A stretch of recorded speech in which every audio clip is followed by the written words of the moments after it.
एक आदिवासी नेता द्वारा जाति सूचक उल्लेख करत आपत्तिजनक अपशब्द प्रयोग करेले भड़के ब्राह्मण बनिया समाज के कार्यकर्ता मन थाना पहुंच के कार्यवाही के मांग करें। देखो रिपोर्ट।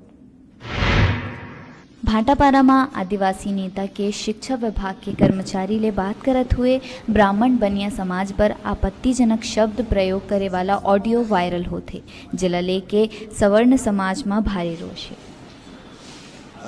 हम लोग गणेश सिंह ध्रुव जो है उनके द्वारा ब्राह्मण समाज और बनिया समाज के खिलाफ गाली गलौज करते हुए अपशब्दों का प्रयोग किया गया है, जिसके खिलाफ में हम लोगों के द्वारा हम लोग आज ब्राह्मण समाज और बनिया समाज की तरफ से अधिवक्ता लोग आए हैं, जिन्होंने एफआईआर दर्ज कराने के लिए हम लोगों ने आवेदन दिया है। तो हमको आश्वासन दिया गया है कि 1-2 दिन में कार्रवाई करेंगे। सवर्ण ब्राह्मण बनिया समाज के लोगन मन थाना पहुंच के रिपोर्ट दर्ज कराइन और ज्ञापन सौंपिन।